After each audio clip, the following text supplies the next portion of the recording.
ready? Man, we have a fucking absolute legend. Lighter? Here you go, Yeah, sir. please, sir. How long we been picking at this, trying to get this done? For a while.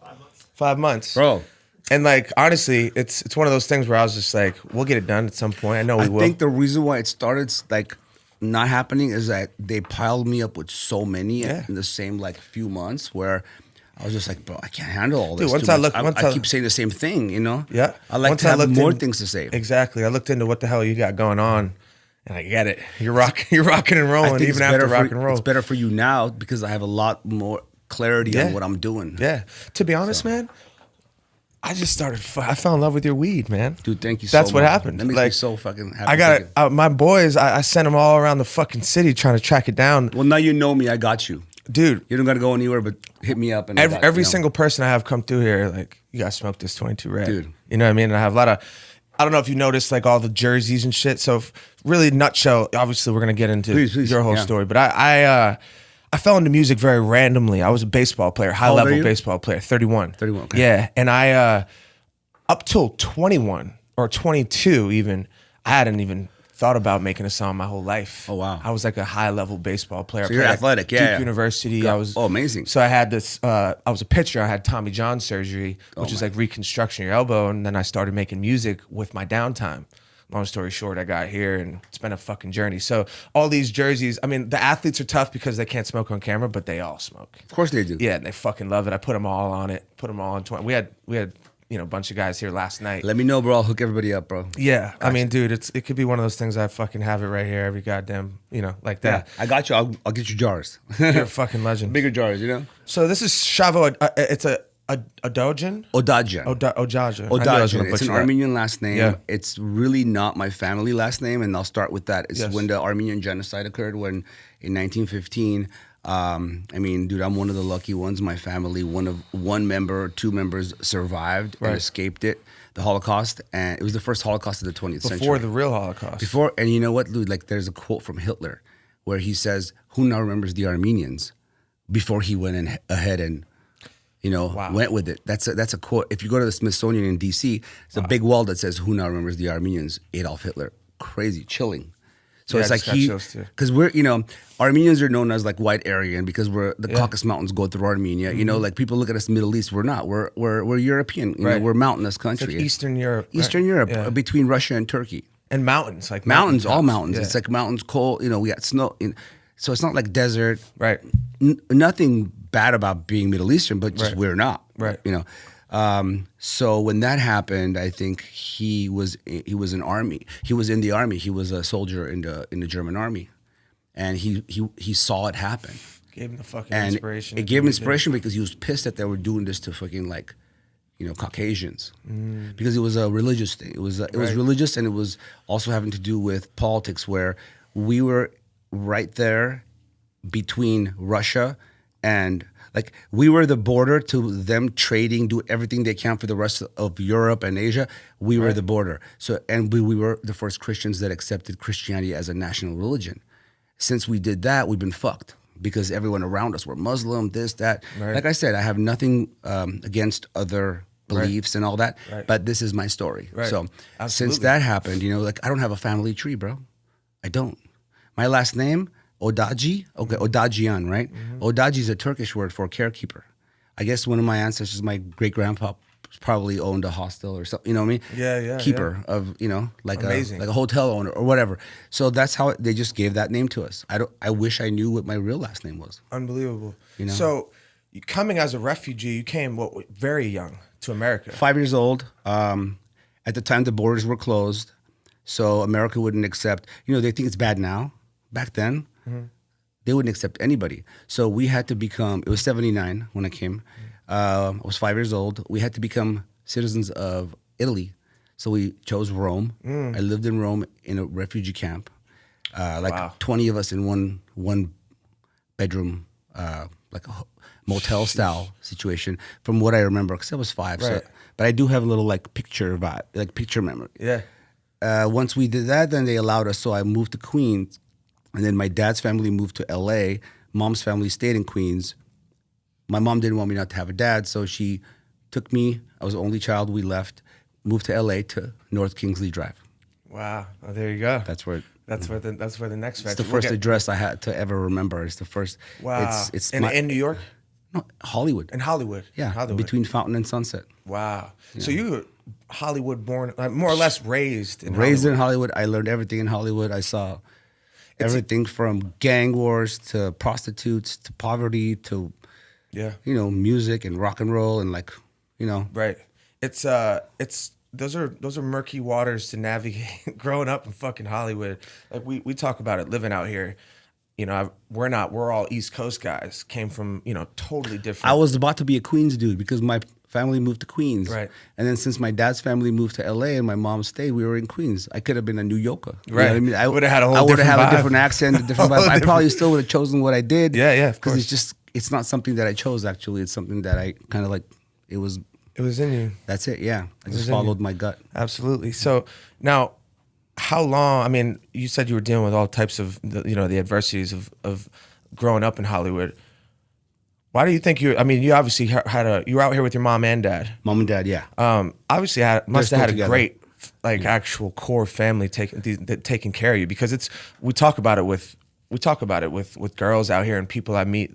The ones that are growing up here, you're privy to so much more so fast. Exactly. You know what I mean? You experience so much more. And things don't matter as much as they should. The important things sometimes. Right. See, people have different morals, different beliefs nowadays. Back in the day, it was just family was such an important thing, and it still is to me. I have 3 kids now. I see. I live for that. I live to see, my job now is not music. It's not cannabis. It's none of that. That's just that's what I'm doing. Yeah. My real job in the big picture is to raise these kids to be good people. Back to your They last need name. to be good people. Yeah. You know what I mean? Yeah. That's anyone's job who's given birth to someone or who has a child. Make them good people for the future, man.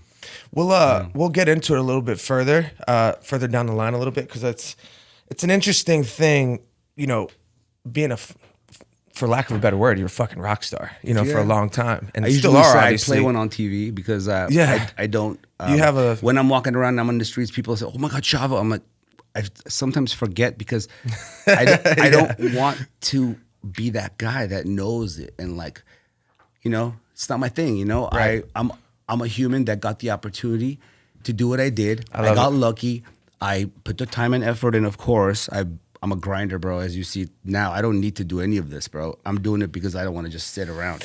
So I just want to be a human, give people a good energy, a good vibe, and I want them to know that good people exist so they can maybe be good. No, where did you get this from, though? You know what I mean? It's because I'm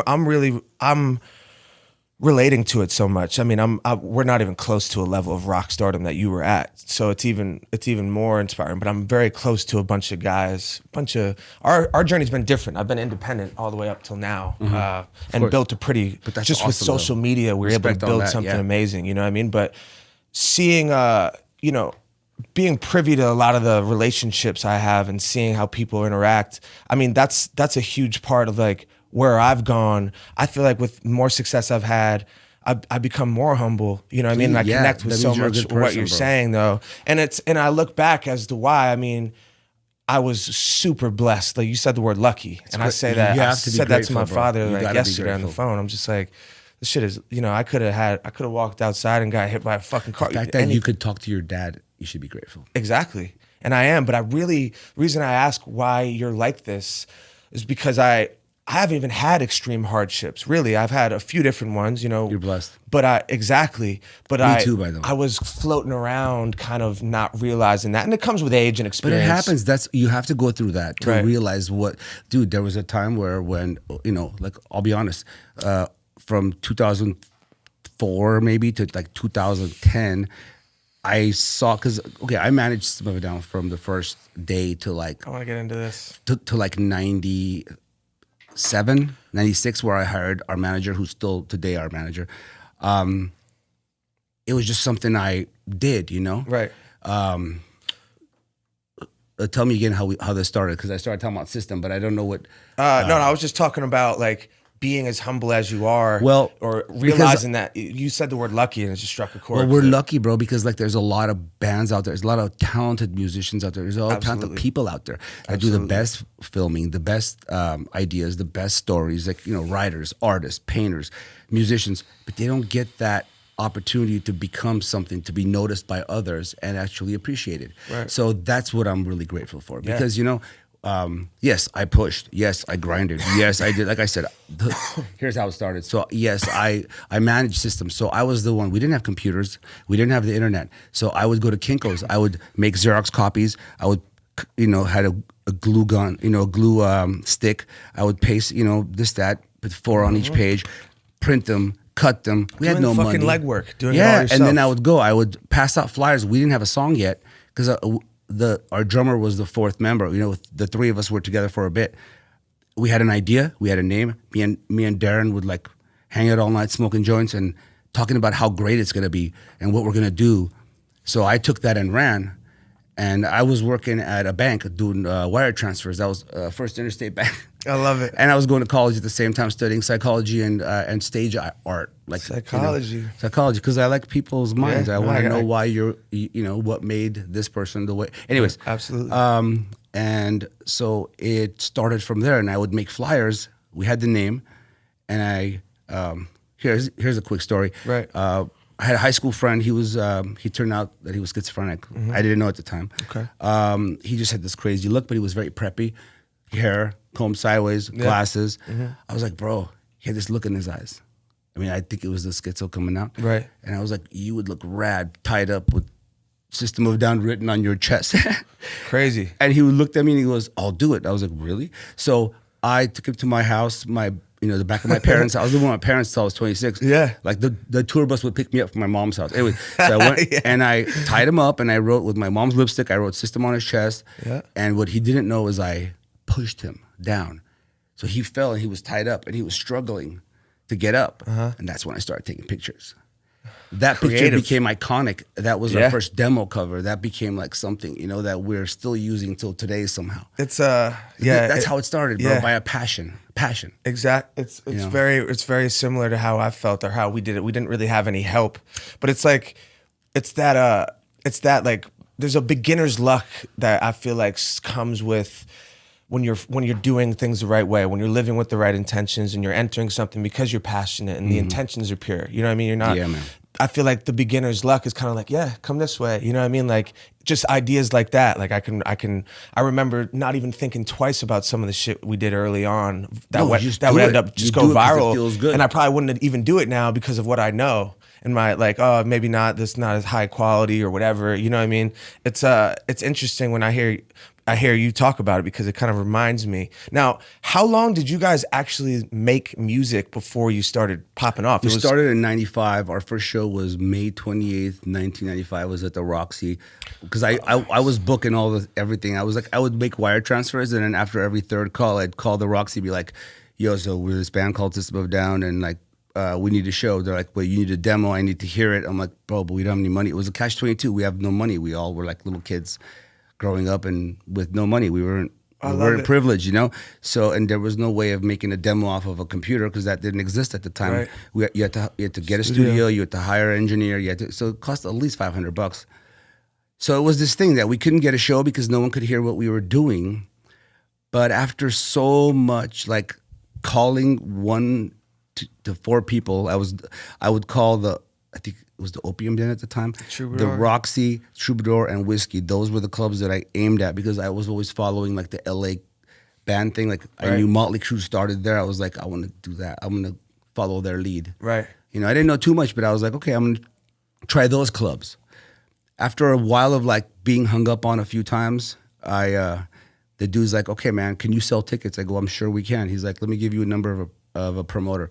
This dude named Brian Markovich, you know, and if he's still alive, man, thank you. Shout out Brian. Yeah, Brian. He was like, can you sell 75 tickets? I was like, give me 75 tickets. We sold it all in a week, and asked for 75 more and sold that too. The dude's like, who is this? So just off the strength of your just homies, because we had friends and people that, because we were around for a while, bro. Like we jammed, and then we had this big studio that was like a little like a storage spot. People would come by. They would come by and listen, and that would be our shows and our like training. You know, our training was like to friends. I was just gonna say, how did you guys know what you really sounded like? I mean, obviously you play, but like you didn't have any recordings. Nothing. Just had songs written and would play them. So I mean, to memory. Yeah. Like, none of us know notes. Wow. I never had a lesson ever in my life. Wow. I just like loved the guitar, and by the time, you know, since 5 years old, and then my grandma gave me a guitar when I was like 12. And because my parents always thought of like music as like, oh, he's gonna get into music, he's gonna be like a starving musician, which is the way it was in Armenia back in the day, you know. So they're thinking like the old country. Right. Well, I just took it and ran. I just fucking just played every day. So you were able. You just it's something innately in you knew. Like I mean, because you're obviously somebody who took discipline from your parents and dude, but and respect them to the they highest degree. instilled that in me. The family, the value of having a family. Right. You know. Right. It's dope to hear, man. I've drawn so many similarities to, and it kind of. I have a friend, Post Malone. I feel like some people. Dude, in the rock I feel like world I might should know. be hanging out with that dude. That dude has so much in common with me. I don't know him personally. We can connect the dots. It's one of my best You friends. should. Something that because I know he's a metalhead. You know. Yeah. I'm friends with Scott Storch, and there was a time where he hit me up. He goes, "Look, man, we should do this banger for Post Malone." And I went in and we hung out. We never actually did it, but I feel like we both got so busy, it just kind of became something that we talked about but never did. It's my dog, dude. I would love to make something for him because I'm like, that's my dog. I write every day, bro. Like, you know, I'd love to give him something. For sure, I'd love to bless him. He actually took me. Reason I bring him up, he took me to my first like real show. It was the final Slayer show just recently. I was there. Oh, he came the day after. I was there on the first night. Yeah, we went the second. I saw those pictures. We went the second. Yeah, I and saw then that he was back. there. That's respect, man. That's respect. He took me to it. It was awesome. But he's because really his shit's amazing. It ain't metal, but I love the way he does what he does, bro. I'm a fan. Right. I'm not a fan of a lot of the new shit going on around, but he's someone that is an exception in my world. Transcending like the bro. You could tell he's got passion in whatever he does, and that's so important, man. He's the best. Yeah. So I actually got some songs with him that are not out yet, but it'll be. I love that you. Dude, this might be something cool that we're talking like this because I've got a lot that I can share. Anyways, we'll talk later. Yeah, hell yeah. Let's go back into what we're. Yeah. So, I mean, I want to talk a little bit. This is kind of working the way on most of these podcasts. We're kind of walking us through through to where we are now presently. But they were like, "Don't talk about system, just talk about the brand." I'm like, "But system's a part of my life." Yeah. You know, if we're talking, I mean, and it was an iconic band. You know what I mean? And it really, it still is. We're not. Oh, it is for sure. And I know you guys are touring your ass off. Yeah, we got those shows in LA coming up, May 22 and 23. I'm gonna have to pull up on your ass. Let me know. I got you. With a big fucking. I got you though. Big woods roll. I'll hook you up. I got you on that show. Yeah, please. 22 Red, bro. You got that? I'm good. We need to do a merch exchange too. These are ours. It's our brand is for the homies, and we're passing a joint back and forth. Oh, that's so cool. Yeah, we could do like some 22 Red ones. I got you. Rock and roll. Yeah. But I want you to kind of just. It's fucking interesting because again, it's what your parents were worried about. Even when you do have success, the real successful rock stars, there's a huge undertone of a troublesome, there's so many new things, hard things to deal with and navigate with fame, with, the rock and roll. And I see it firsthand with people here all the time, but doing it the way, coming out this side of it and being the way you are now, I'd like you to talk a little bit about your time system, just when you guys were at your peak and rocking and rolling at the highest level. I'd like to know a little bit about what was going on in your mind. I know it was probably, it was life-changing, but it started with me at like 20 something, like 20, 21. That's so young. So it's like, I was the best thing. Here's a quick story. I was going to college and I was working, and I was managing the band, and I was jamming with the band. So, like, I swear, I would wake up at 6 a.m., get to work by 7, get off at 4, be in class by 5:30, leave at 7, be at rehearsal at 9 till midnight, start the day over again the next day with 4 or 5 hours sleep. That was it. But I wasn't bitching about it. It was like, I'm doing that now. You wanted to do it. But now I got kids. I take the kids to school. I go do what I got to do. And then I take them to Taekwondo. And then I go to the studio at night. And I come home. I sleep. So it's the same. Anyways. It's fucking awesome. What happened was when it did go down, it was so surreal because I was so young. It's like, imagine, like, we started, like, they gave us in '98. Our first tour was Clutch, Slayer. We opened, and the label gave us a little bit of finance to like get an RV. We had no bus. We got an RV, a used RV, and the tour manager at the time. I love you, Eddie, but yo, man, you messed up. He said, "Bumper to bumper, baby, it's covered." Nothing was covered. It was like a 10-year-old RV. The first drive from LA to like, I don't know, was it Arizona? The hood flew off, and we were in the middle of some That's legendary. freeway, and like I have a flashlight. We're driving ourselves. I have a flashlight because it ain't moving. I'm like flagging down 18-wheelers so they didn't crash into us. Like, it was first ever Love it. out of LA experience. It started that way. So I did that, and maybe a couple of years later. Well, let me talk about that, because Slayer was one of my favorite bands ever. And all of a sudden, our first tour, we're touring with Slayer, bro. Wild. And Clutch, too. And getting like that front row seat to, their greatness and what Oh, they, dude, like, that's one thing. But here's another thing. Slayer, if you're opening for them, they don't like you. Doesn't matter who the fuck you are. No because way. you ain't Slayer. Slayer fans are so the fans. They're so hardcore. Yeah. They're like, I don't give a fuck about these guys' system of a what. Right. What, they're wearing makeup? Because we used to do all sorts of theatrics. Right. I come from Kiss and all that stuff. Yeah. Appreciating what Kiss did with Showbiz, theatrics. baby. Maybe I didn't like all their songs, but I dug what they did with the vision. Right. So yeah, man, we're playing songs like Sugar with like eyeliner on and makeup on, and these guys are like ready for Rain and Blood, and they're going, fuck these guys, right?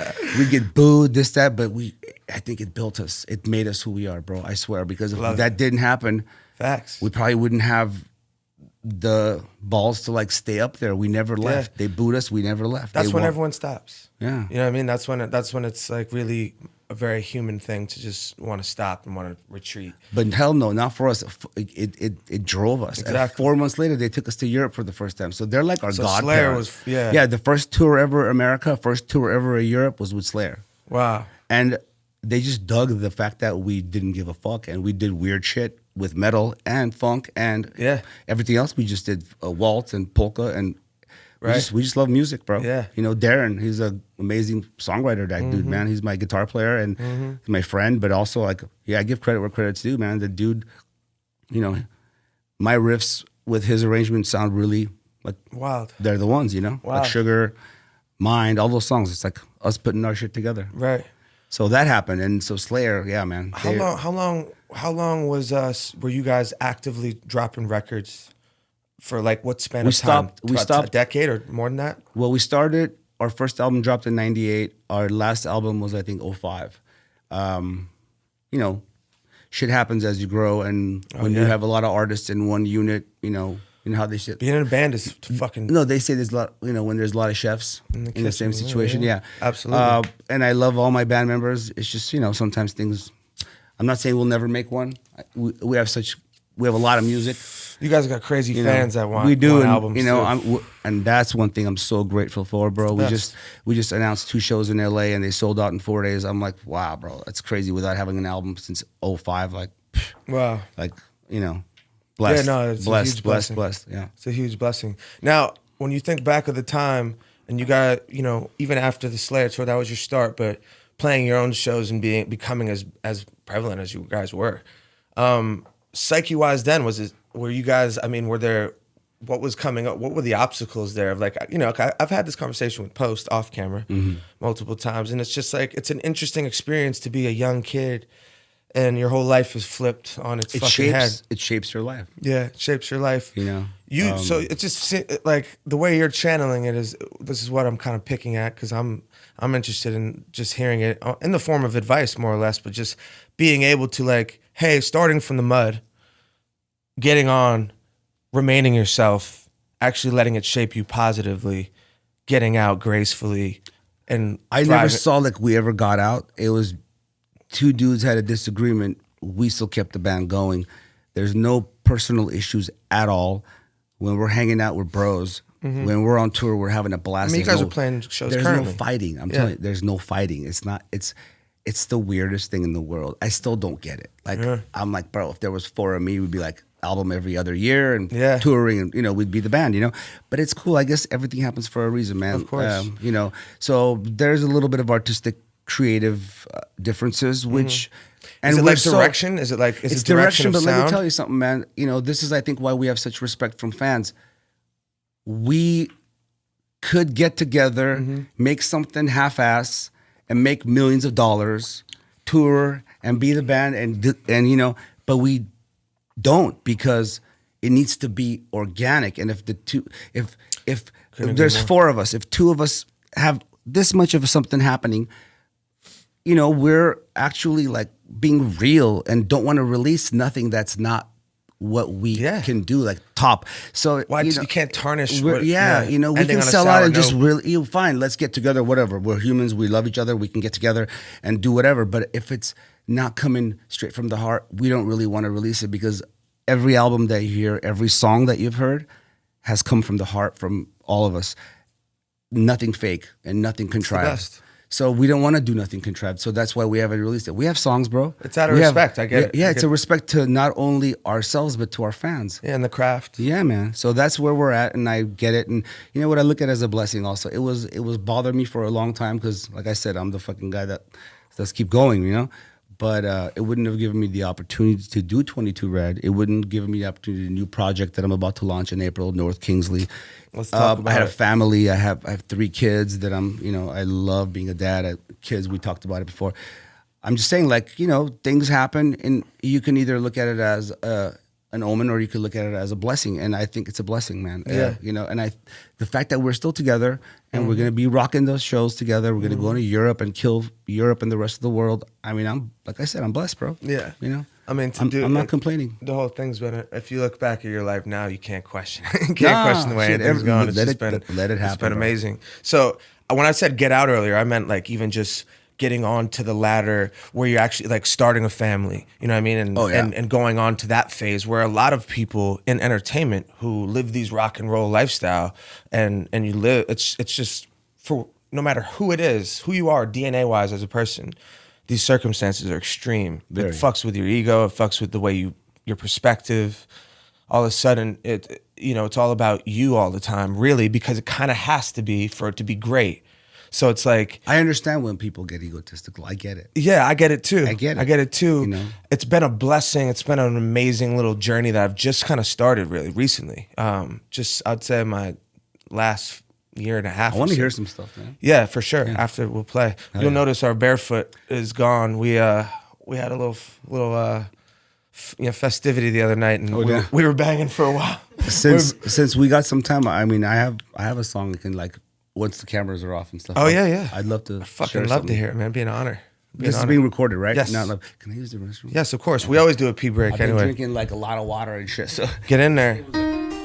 We'll be right back with You Never Know, You Know What I Mean, right after this urination break. Looking for a city where we'll never die, where the sane in millions never say goodbye. This 22 Red got my eyes red. Makes sense, guys. We were just talking about this gelato. This is the shit that we've been going dumb. Dude, for. I love it. That and the caramel gelato would just run around the city trying to track us down. Trying to track it down. The caramel's more of an indica, and I named it caramel gelato because it just came out that way. It was the way it looked. But once I got used to smoking it, it's more of like a lemon gelato because it's a fino. It's a gelato mix. I'm not sure exactly what thing. Yeah, mimosa. That's my daytime. And it's also another, like, okay, it's not about what it is. Like, there's 50 different kinds of wedding cakes. There's 50 different kinds of mimosas. Right. Some of the, like, Purple Punch. These names are played out.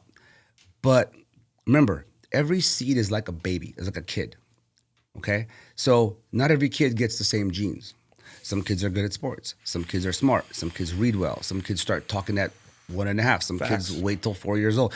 So I look for those phenos that are just like, something that I like. It's not about what maybe the majority like. Right. Something in my life I've noticed. You're actually curating these tastes. Yeah, I'm personally. I realize my taste, I can make people like it. Like if I love it, I can you're gonna love it. Right. Because I don't love nothing that's not good. Right. It's like someone tells me, what's your favorite song? Oh, favorite song, bro. I just love good songs. What's your favorite type of music? What, I'm gonna say I don't like EDM? No, I love it. If there's a good version of a fucking song, I'm into it. Metal, I'm all about it. Hip hop, I'm all about it. Anything. Country, if there's a good country song, I'm gonna fucking listen to it 50 times. Hell yeah. So it's about what's good, not a specific genre of anything. Right. Hence, I'm releasing strains that might be played out for the like Cookies, for example. That brand, Burner. Yep. Such an inspiration. Those guys are badass. They do things the right way. Killing it. Their strains come out like they're constantly on top of things, you know? I have a different model. I'm not having strains come out every month or every week, something new, which, you know, is an amazing thing that they're doing. Right. So I'm not competing. I like what they're doing. I actually like smoke their shit, you know what I mean? Right. As I smoke mine. But mine is more like what I found after doing pheno hunts. What I find is my number one, like for a reason. Taste, feeling, and look. Like I really appreciate this shit. I'm a connoisseur. Yeah, sure. man. So it's, you know, I don't know how else I could tell. It's what I like. So I swear by this. I know exactly, like, I should do some videos, like some content maybe. I'm thinking about it now. Maybe I should, like, Absolutely, from bro. like seed to me smoking it, you know?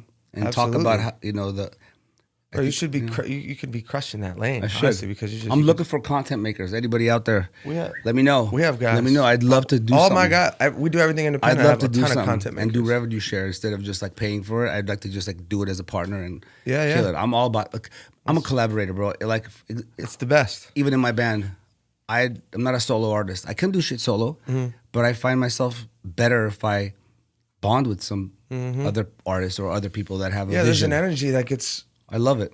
And it's funny because I've been independent. I have a studio in my house. I work with one producer mainly. So I actually haven't, especially just the path business wise that we've taken doing it independent. I haven't really been like, I haven't really ever been a feature collaborator What kind of guy. music are you doing?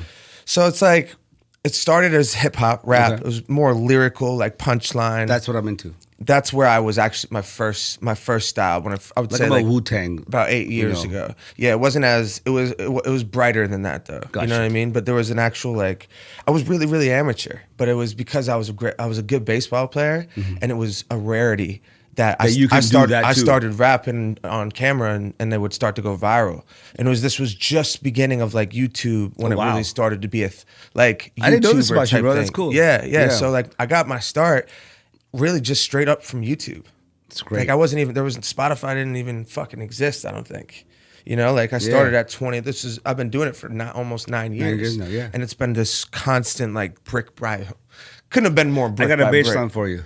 Bro, I want to create something for you. I'll play you some shit out. I do shit on the spot, by the way. My whole way of creating nowadays. That's what I'm saying. You know, ever since I, there's a complete story of its own, which I'm going to actually do a special on where people didn't know. I was prescribed Xanax when I was 21, and I thought it was the norm.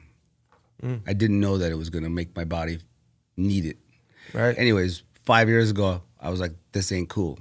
I ain't taking it. I'm not happy. Right. I went in and I cleaned myself up, and now I'm free of it. I haven't done it, you know, and I'm happier than I've ever been. This is some that, you know, out there. I always like wrote music at home and I brought it in, and that's how it worked. Once I went and I got clean of that, because what that does is, it makes you feel good when you're not feeling. When you're feeling bad, it makes you feel okay. Right. But it also takes away the highs. It's a soul compressor. It's the best feeling. soul But it's a soul compressor. It really makes you like it compresses you. It's an EQ. Like if you're an EQ, like here's your happy, here's your sadness, Right. stress. It cuts that out, but it also cuts that out after a while, bro. And then you're this, and you become monotone. You know. So I didn't want to be that anymore. Right. Hence, I am the way I am right now. So once I got it out of me, my art changed, my bass playing changed, my writing changed. Yeah. I remember how I started talking about this. Ever since then, I get into the studio.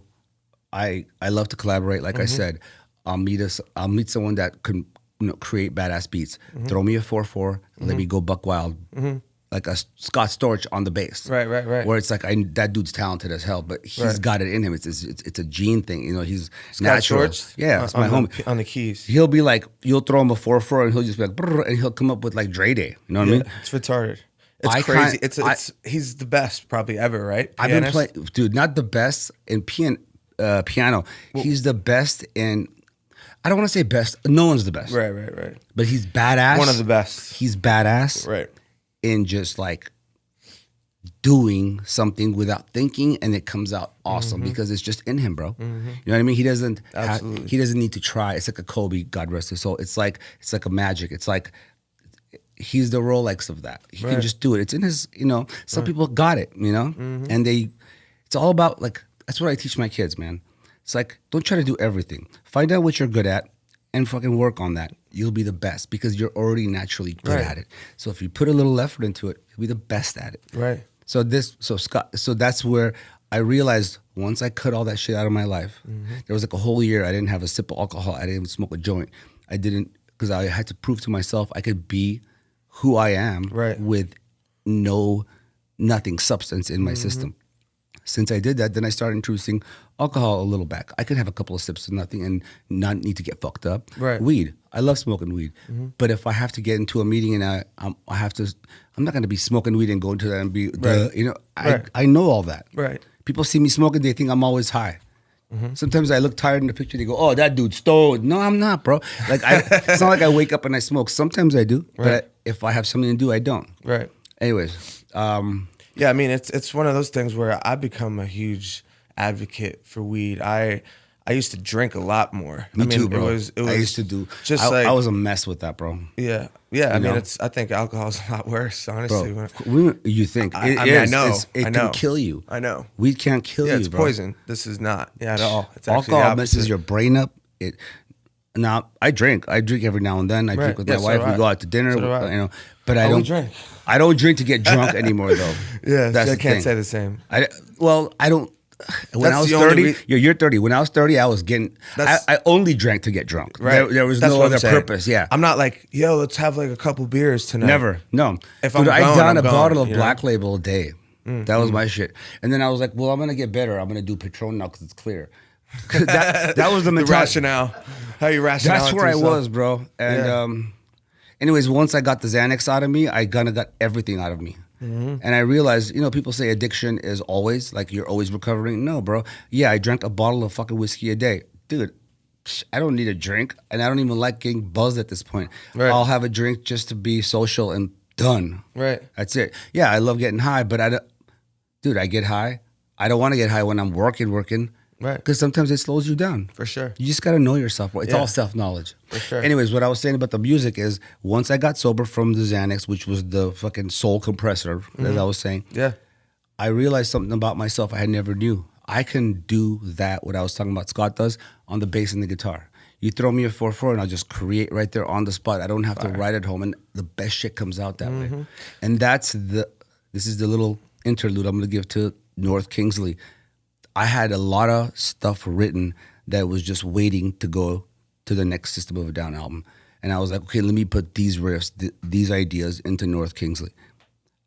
But when I started jamming and I had Sorrow, my dude that does all the beats and the production, he put a 4/4 and I just started flowing. I was like, this is the way the record's gonna come out, where I just do it on the spot. Yeah, well, that's honestly that's how I do vocally. I freestyle. It's like everything. freestyle. That's how Post does it. And he's really that's how I saw. Dude, we need to jam. Yeah, for sure. You gotta get me. I'm gonna play some shit. Let me know, bro. I'm telling you, throw a cook track and I'll come up with some crazy shit for you. Yeah, for sure. Just on the spot, because of the room, the way the vibe is in here, it'll make me do something. Here. And like I collect instruments also. Yeah. And because I think every instrument makes you do something different. For sure. Like I can change basses and with the same beat, I'll write something different. So now with this North Kingsley project, where is like what's the status? Here's how it started. So I was jamming with an old friend of mine. This is all after I got sober off that Xanax. The Xanax is the fucking devil, by the way. Once I stopped that, I had gained weight. I became like 220. Wow. I'm 165 right now. And I was always like 155, 165. That was my whole, Crazy. I was always been a skinny guy. But I was just like very gluttonous. Eat whatever I wanted at any time of the day, drink, party, doesn't matter. I realized one day I was like, dude, this is not cool. I can't put this, I can't zip up my fucking suit pants. So I went in and I got That happened. So when I got off the Xanax, I changed my life. I had gained all that weight. Right. Once that happened, I couldn't put my suit on. I started Googling like weight loss, and I was like, what does it take? And I saw all these diets, and I'm like, all right, the common denominator is less carbs, less sugar, less fat. Let me do that. 6 months, I lost 57 pounds, bro. Wow. Yeah, I just fucking disciplined myself, and then I became this guy again. Yeah. Changed my whole wardrobe. I got all inspired. Now I'm like, Amazing. I got to start a business. I got to do something. I'm going. Right. 22 Red. Boom. Kind of had the idea. It happened. 22 is my birthday, April 22nd. I got married May 22nd. I was 22 when System got picked up. That was 22 years prior to me thinking of 22 cool. Red. I was 44 when I thought of 22 Red. That's cool. Now, my 2 boys are born 2 years and 22 days apart. wow. Just 22 has been my magic number, you know? I love that. Where did Red 22 Red is how old of a company? Because I see 1 you're year. expanding now. You're going to different states. Year and 2 months. 3 You're months. going to different states now. Oh yeah, dude. Our whole thing is to scale. It's always been my thing. Yeah. To keep the quality the same and to move that quality through other states, because every state's got different quality of weed. Right. Cannabis, also apparel. We're Right. trying to make everything see really that. up to par, not just grab a shirt from a random merch company and slap your logo on it and Right. sell it for $50. No, Yeah, like you're doing with the weed. You want to curate it. quality, bro. Yeah. Now, do you think some of, I mean, I know it has for me when I was talking about how I'm an advocate for weed. Do you think a lot of your creativity, when you think back to some of your breakthrough moments, the ideas you had that worked, do you think it was aided by marijuana use? No, Not at all. nah, no way, bro. Marijuana is cool. I smoke it every day, but it's not what makes me who I am. Oh, for sure. And it shouldn't be what makes anyone who they are. Everyone is No, themselves. but just actually weed, it calms me down. I'm a hyper enhances- person, bro. I've always been like, boom, I've got a lot to say, a lot to do. Yeah. I'm always grinding. It chills me out sometimes. Yeah. Of course. People smoke for all It lessens the anxiety. all different types of reasons, I think. You know what I mean? But I definitely think there's an element to it that's like, It's creative. If you smoke the right creative. thing, it makes you want to, Yeah. it gives you drive. personally, for me, it does. This mimosa does that. Yeah. Other than mimosa, yeah. Yeah, it And does that. The gelato for me, The that's, gelato for me is more of like when I always have a gelato jar at home, and it's when I come home from like a long day, like if I've had like 5 meetings and I have 3 hours and I gotta go to the studio in 3 hours, I'll smoke a gelato and I'll chill and I'll watch like a show on Netflix, and that's my gelato. That's Right. how I use it, because it's so light, but it just feels good. right. It's a nice indica I agree, hybrid. sir. Yeah, the mimosa is more of a sativa hybrid. It gets you more. Yeah, like more, active. Yeah, it's like a coffee. Yeah. For real, man. It's just been having weed be more of a steady in my life versus alcohol was like my body. I felt like I could take care of my body a lot more. Of course. Alcohol just like the hangover and what it Dude, does. the hangover's the worst. Diet-wise, dude, I'm like the 45 empty years old now. calories. Trust Yeah. me. If I have like over 4 drinks one night, let's say I'm out with my wife and we're just having a good, the next day, bro, the next 2 days, I'm a mess. Yeah. Before it would be like a few hours, I'm back. Yeah. None of that, That's bro. what happens, So man. it's like, yeah, I'd rather, a weed has no hangover. Feel that. I feel that. Was I talking about North Kingsley? Yes. Yeah, North Kingsley, I was asking what the status is. I'll tell you how it started and I'll tell you where we're at. Okay. It started about a year and a half ago. I had an old friend that I actually started playing music with. He was doing his own thing. I was doing my own. And I just, I said, I want to start a brand. I want to start a new band. I'm trying to get System back to tour. Whatever I could do, I wanted to do, because I had this like new life in me. When you get that shit out of you, bro, it's like, pow, the compressor goes off and now you're like crazy. all you feel it. Yeah, You yeah. seem All like the you're frequencies are energized, there. though, you know what I mean? And it hasn't stopped. This was 5 years ago, and Wild. it hasn't stopped. Yeah. So I was like, I need to be able to, because I always write. I know Darren's the main songwriter in our band, but I really love to make music, bro. That was like, I love to write. I love riffs. I wrote Sugar. I wrote Toxicity, like those songs. Right. Of course, Darren helped me arrange those because he's a master at that, and Serge with the vocals, and everyone in my band, I give credit to for every song. It doesn't matter who wrote what. But like for the last few years, I haven't had a place to like bring that out, and I play, I write, I have riffs, and all of a sudden like there's nowhere to go, so those riffs disappear, and I keep making new ones, and I didn't record it, so they disappeared. They're totally gone. Like there's probably hundreds of riffs that could have been something that are gone. Yeah, I don't remember what I did. Because remember, I do everything spontaneously. Right. So I was like, I want to do something. So I called my bro. I was like, man, maybe we should jam. We haven't jammed. You did the, we've been friends forever. Anyways, we jammed a little. It didn't work out. Our chemistry wasn't the same, But I met someone there who knew Logic, Logic Pro. Right. And I was like, I need to learn a new program. Why don't you come give me some lessons? I'll pay you. So he came to my studio. Me and my old friend stopped working. We said, let's be friends and not work, or else we're gonna not like each other, right. because it's not working out. Right. So as he was giving me lessons on Logic, we wrote something together. I was like, so I have this idea. Let's do this, that, and he just went, and he just did it. I was like, wow, man, I wish I could do that. But like I said, I'm 45. I'm not learning things as fast as I used to. Right. So that kind of made us start writing stuff together. And I was like, he's my other half. He's what I can't do. I'm what he needs. That's a team, right? It's like a wide receiver, a quarterback, blocker. You need everybody. Absolutely. And he had this dude, Ray, that he was working with. Like, he was the guy that was making all the beats and making all the sounds. And then Ray was just an amazing lyricist, which I didn't know at the time. So it started off as like a heavy chain smokers. I was like, we can make music for ourselves and make beats for others. Right. I know a lot of musicians out there that need music. Right. And I also am friends with I've made a lot of friends in the last 25 years in the industry. Jonathan Davis, Zach De La Rocca. I was like, maybe I can get all my homies to come in and do vocals. It'll be like a DJ Khaled of metal. That'd be insane. It'd be cool. That was the original idea. But then this dude, Ray, comes through, which was his partner, Sorrow's partner. And the dude he's like 30. It was 29 at the time. He started flowing. I was like, are you kidding me? Like, this is and I started appreciating the guy's head and his brain and his thought process. And, he's 30 now, and he's very ambiguous when it comes to if he's from the left, he's into the left or the right of this, because I've always been political and social. Right. I haven't always been you have. I haven't been very vocal about it because I have a singer that is, right. Serge. So I don't think we all should be like yelling. Right. But but nowadays it's like I have no way of expressing it. So this kid was saying everything I wanted to say, and in a great way. So it's like I started thinking about, let's not invite all these vocalists. Let's just make it. I think we have a band. Fire. So that's how it started. And Fire. It didn't have a name. There was 10, 15 names we went through, and I remember the street I grew up on, where I came from, Armenia too, which we're going back to how we started this conversation, and it was North Kingsley. And I said I could swear by that shit because that's the first address I ever had to learn. And I can get emotional talking about the shit that I've been through on that street, This could be 15 podcasts. We can I could tell you shit that went down. A series with Shavo. It fully could be, bro. Yeah. But I'm going to pull back now because I've been talking a lot. I feel you. No. But so that's how it started. And now we're 12 songs in. Amazing. And I'm putting a team together, and my manager from System is managing it.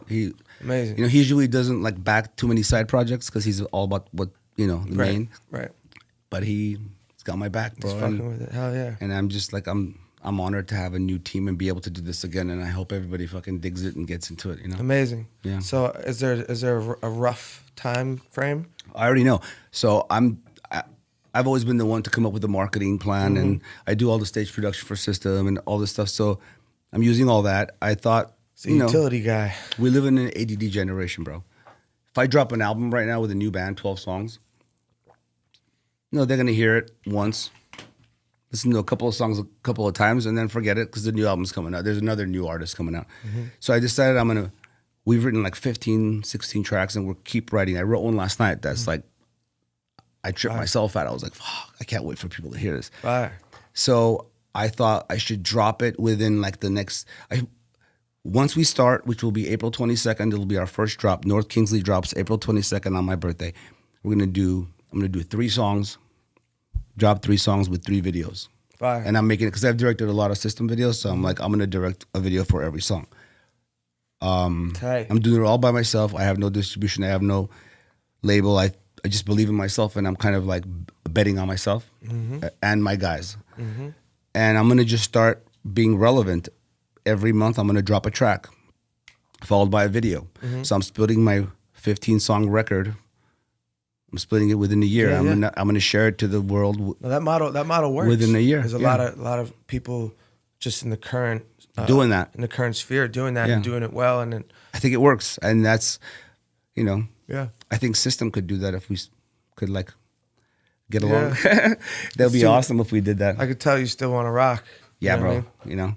But that's what North Kingsley is, man. It's kind of a way of like me expressing myself again. I don't think, Right. I don't expect everyone to be in love with it. Mm-hmm. But Is it a departure sonically? Pretty big departure. I've always been like a riff writer. I write riffs, parts, and I'm just doing it to like these cool trap beats that Sara creates. And our vocalist just goes off. He's very socially conscious. He's very political, very now. He talks about Instagram, how it's messing people up, and how it's talks about the good and the bad and everything else. Yeah, amazing. That's an exciting. So 22 Red and this all going off at the same And I'm time. trying to put it off on 22 Red Music, so I can make really 22 Red that lifestyle brand that I really Fire. been trying to create. Apparel, cannabis, music. You're a keep going guy. It just is what it is. I appreciate you, man. This has been. Thank you, bro. This Thanks is for having me. like for what are we about 35 or 36 episodes. This is really the first time like I've met people for the first time, but we had talked a bunch. Or this is just kind of going into a new conversation. Yeah, we just met, bro. And you made it so easy. And Thank you, bro. You too. I wouldn't have been so open if I didn't feel that. Thank you very much. Yeah. And honestly, it's the type of shit that I'm trying to highlight is that you can go on and achieve great. You could beat the hard parts. For sure. You can still remain a good person and still do things. It's really about there's an undertone of what we're doing with this podcast, and it's just like trying to lean positive. You know what I mean? Always, bro. It's not about going. If you have a mission and you're going somewhere, it's not about going over people. Right. It's about going around them. Yeah. I feel that. You don't need to fuck people over to get to where you're going, bro. I feel that. And when people do that, I feel like I don't know about karma and all that, but I just feel like it's just bad, man. Totally. We got this certain time on this earth together. Mm-hmm. It'd be so cooler if we just were all cool to each other. Now, were you always a spiritual just have spiritual inclinations, or did I don't know. over time? You I don't remember. Yeah. I just I've always just been like I've been through a lot, man, and Yeah, so yeah. I've come up with this whole like way of like that I want to live and I want to share that because Absolutely. I feel like it's a good vibe, man. Of course, it needs to be shared. Be good to people, bro. Like I'll smile at people on the road. I'm a dude from System of a Down. Sometimes people trip out. I'm just like, what, dude? I'm just a fucking human being that got an opportunity and took it. Yeah. No, exactly. What's up, That's the perspective. Yeah, man. I ain't It's changing. awesome. I'm not changing because I am. Yeah, man. Yeah. Rock and roll. Thank you so much for My doing brother. this, man. Cheers. Cheers to you. Yes, sir.